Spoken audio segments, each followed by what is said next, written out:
Legends never die. Asia Argento pays tribute to Anthony Bourdain and poses with Dr. Anna Lou as she returns to social media for first time since chef's suicide. Asia Argento returned to social media on Sunday for the first time since her boyfriend Anthony Bourdain was found dead in his hotel room. The actress shared a quote long attributed to Plato on her Instagram page, which reads, "Everyone you meet is fighting a battle you know nothing about. Be kind." She then wrote, "For nothing is concealed that won't be revealed, and nothing hidden that won't be made known and brought to light. Truth will prevail." Argento also paid tribute to Bourdain by wearing a shirt that read "Legends never die," and in another video danced to the Bee Gees' hit "Staying Alive" alongside her daughter Lou. The actress shared other images of poetry she was reading, underlining a passage that said, "What's a little more pain when pain's eternal? A tree grieves by losing leaves." That was from Matt Rasmussen's 2013 collection of poems, Black Aperture. Argento then uploaded an image of the Prayer of St. Francis in Italian in Bob Dylan's 1980 album Saved. Those were followed by the video of Argento and Anna Lou Castoldi, her 17-year-old daughter. Last week, Rose McGowan released an open letter after traveling to Italy to be by Argento's side, in which she revealed that the pair did not have a traditional relationship. Anthony and Asia had a free relationship. They loved without borders of traditional relationships, and they established the parameters of their relationship early on, said McGowan. Asia is a free bird, and so was Anthony. At the same time that the letter was released, McGowan also posted a message from Argento on her Instagram.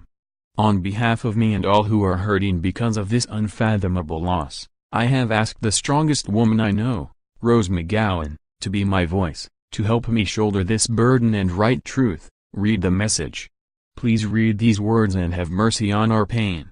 It was then signed by Argento in grief and strength. The letter went on to reveal that after Bourdain met Argento, he told a mutual friend that he had never met anyone who wanted to die more than him. McGowan then explained that while both Bourdain and Argento had suicidal thoughts, Argento got help so she could stay alive and live another day for her and her children.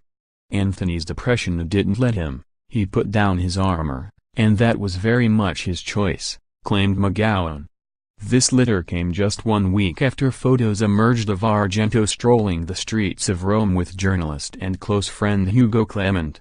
The joyful and jubilant pair were photographed smiling as they strolled through the Italian capital, just weeks after Clement, 28, posted Argento's powerful speech at the closing ceremony of the Cannes Film Festival, in which she attacked Harvey Weinstein and called the annual event his hunting ground.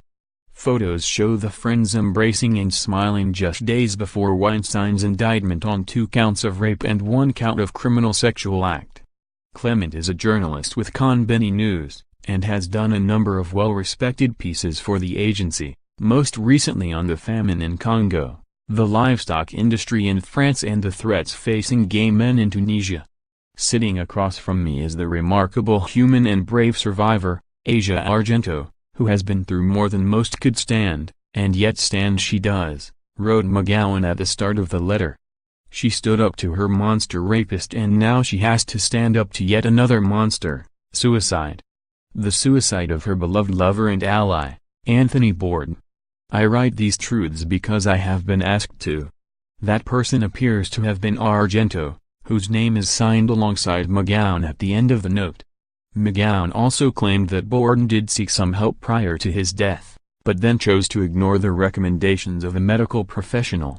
"I know before Anthony died he reached out for help, and yet he did not take the doctor's advice. And that has led us here, to this tragedy, to this loss, to this world of hurt," stated McGowan. Do not do the sexist thing and burn a woman on a pyre of misplaced blame. Anthony's internal war was his war, but now she's been left on the battlefield to take the bullets. It is in no way fair or acceptable to blame her or anyone else, not even Anthony. The chef and self-proclaimed film fanatic first met Argento in 2016 when she appeared on the Rome episode of his Emmy-winning show Parts Unknown. Bourdain and Argento's relationship then became public after the two were seen in Rome together early last year. The lovebirds could be seen walking around the city hand in hand and then sharing a kiss after enjoying dinner at Pomodoro. The two then returned to their hotel room. Argento, 42, first met Bourdain, 61, just around the time that it was revealed that he and his wife Ottavia were separating after 9 years of marriage. The actress and Bourdain's ex-wife are near look-alikes and both hail from Italy. Bourdain's Rome episode of Parts Unknown was a remarkable feat, and one that was inspired in some ways by Argento's father. Dario Argento is considered by many to be one of the great horror directors, and is known for his highly stylized films, among them the 1977 classic Suspiria. The episode was shot entirely in widescreen and featured no imagery of classic Rome, choosing instead to show only the architecture of Mussolini and post-Mussolini era. Argento helped Bourdain with this by showing him some of her favorite spots and having her sister cook for him. She even took Bourdain to what he described as a bat's crazy boxing club where we ate pasta ringside as gladiators pounded one another and the crowd hooted and roared. Argento has 2 children, an 8-year-old son Nicola with her ex-husband Michele Civetta and a 16-year-old daughter Anna from her relationship with musician Marco Castaldi. She shot to fame as a teenager due to her famous father and roles in a number of Italian movies, receiving the Italian equivalent of the Academy Award twice before the age of 20. Argento then found fame in America with her role opposite Vin Diesel in 30, and 2 years later was back with her English-language directorial debut, having adapted J. T. Leroy's controversial novel The Heart is Deceitful Above All Things. She has appeared in a number of films over the past decade, most notably Marie Antoinette, Boarding Gate, The Last Mistress and Mother of Tears.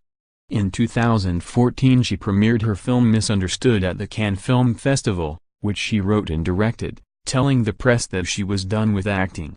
Bourdain was a fan of the film, which he called remarkable and beautiful. After the two met, he posted a pic of Dario with his young daughter on Twitter, writing, "Happy birthday to the master." Argento shared a photo of the pair last month in Florence that showed them embracing after wrapping a new episode of Bourdain's show.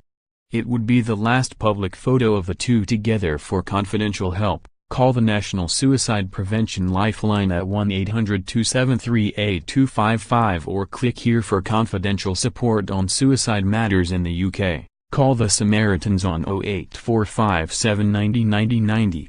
Visit a local Samaritans branch or click here for confidential support in Australia. Please call Lifeline on 13 11 14 or click here.